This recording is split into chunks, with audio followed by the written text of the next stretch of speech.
जब से लालू प्रसाद यादव से कांग्रेस जुड़ी है, इतिहास उठा के देख लीजिए, तब तक कांग्रेस हाशिए पर चली जाती रही है। लेकिन समझ में नहीं आता है कांग्रेस पार्टी के आलाकमान को कब तक इन सब चीज़ों का मोह रहेगा। जब तक कांग्रेस लालू से अलग होगी नहीं, लालू प्रसाद यादव से, तब तक कांग्रेस का कुछ नहीं उपाय है। नमस्कार, लाइव सिटीज में आपका स्वागत है। मैं हूं आपके साथ प्रीति झा।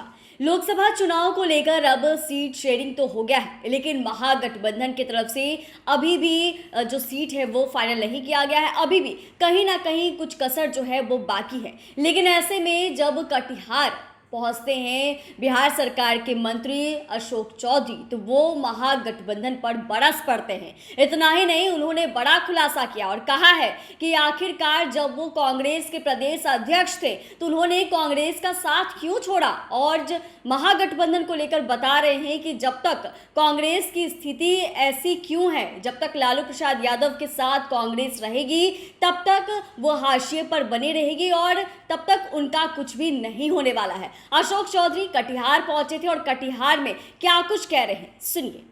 एनडीए में तो एकजुटता दिख रहा है, महागठबंधन में कंफ्यूजन किससे, क्या लाभ मिलेगा? देखिए, महागठबंधन में क्योंकि आरजेडी प्रमुख लालू प्रसाद यादव कभी भी गठबंधन के प्रति ईमानदार व्यक्ति नहीं है। और ख़ास करके अगर 2009 का चुनाव लोकसभा का देखिएगा, 2014 का चुनाव देखिएगा, 2023 का चुनाव देखिए, कभी भी वो ईमानदार नहीं है। जब रामविलास पासवान जी थे तो कहते थे पहलवान दिखाओ चुनाव के समय, और जानबूझकर इतना डिले करते हैं कि गठबंधन के जो दूसरे साथी हैं वो अंतिम समय में उनको और लास्ट में ऐसी ऐसी सीटें पकड़ा देंगे जहाँ पर कि उस पार्टी का कहीं कोई अच्छा ना उम्मीदवार हो ना कुछ हो। ये बड़ी पुरानी स्ट्रैटेजी है। लेकिन समझ में नहीं आता है कांग्रेस पार्टी के आलाकमान को कब तक इन सब चीज़ों का मोह रहेगा और कब तक लालू प्रसाद यादव से अपने आप को बांध के रखेंगे। जब से लालू प्रसाद यादव से कांग्रेस जुड़ी है, इतिहास उठा के देख लीजिए, तब तक कांग्रेस हाशिए पर चली जाती रही है। क्योंकि हम खुद कांग्रेस के अध्यक्ष रहे हैं 4.5 साल, इसीलिए ये बातों को हम अच्छी तरह समझते हैं। और हम इसी कारण से कांग्रेस छोड़ दिए कि लालू प्रसाद यादव के साथ कांग्रेस अपने आप को छोड़ नहीं रही है। और जब तक कांग्रेस लालू से अलग होगी नहीं, लालू प्रसाद यादव से, तब तक कांग्रेस का कुछ नहीं उपाय है। मतदाता बड़ी संख्या में होता है, लेकिन बीजेपी के साथ आप लोग अलायंस के बाद क्या लगता है वो वोट दरक सकता है?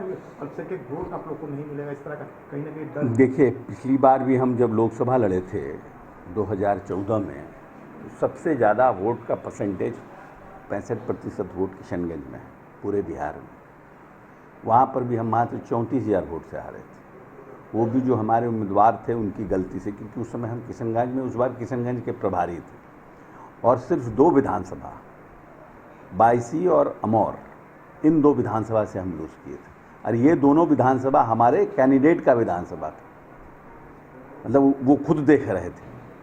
अगर हम लोग देखते रहते तो हमको लगता है कि वो भी चुनाव हम लोग नहीं हारते। इसीलिए वहाँ पर भी हमको लगता है सिरसाबादी, सुरजापुरी और कुलैया के काफ़ी मुसलमानों का वोट हम लोग ने लिया था।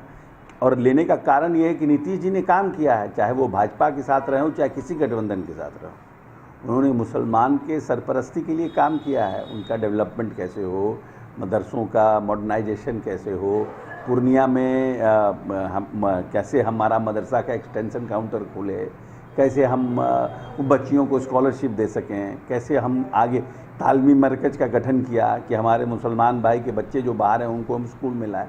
तो जो लोग हैं मुसलमान भाइयों का, उनसे भी हमारी अपील है कि सिर्फ किसी के डर और भय से नहीं, काम कौन करता है उसको देख करके वोट करिए।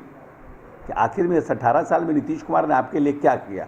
एक भी कोई कह सकता है कि नीतीश कुमार ने के राजपाट में जो लोग सो कॉल्ड मुसलमान के सरपरस्ती का दावा करते हैं, उनके समय कितनी धार्मिक उन्माद की घटनाएं हुई? रिकॉर्ड निकाल के देखिए उनके 15 साल का, और हमारे 18 साल में एक भी रिकॉर्ड आप निकाल के बता दीजिए कि कोई धार्मिक उन्माद हुआ हो, कहीं हिंदू मुस्लिम का तफरका हुआ हो। कैसे संभव हुआ भाई? सिर्फ लॉ एंड ऑर्डर और सिर्फ उसके कारण इच्छा शक्ति से हुआ ना कि हमको अपने मुसलमानों को प्रोटेक्ट करना है। उम्मीदवार के पक्ष में किस तरह का ये माहौल है? हमारे आज तो हमारे एनडीए के जो हमारे साथी थे, जो भी इम्पोर्टेंट जो कार्यकर्ता हैं, ब्लॉक प्रमुख, मंडल अध्यक्ष, जो उन सब की समन्वय की बैठक थी, सो दैट कि अब हम लोगों को जब एक बार लड़ाई में जाना है तो वी शुड हैव जो भी अपना है, कोई किसी को इश्यूज़ है उसके लिए बैठक थी। हम समझते हैं कि सब लोग काफ़ी उत्साहित हैं और कहीं कोई प्रॉब्लम कहीं तो कुछ है नहीं, ऐसा नहीं है कि कोई शिकायत है, कुछ है।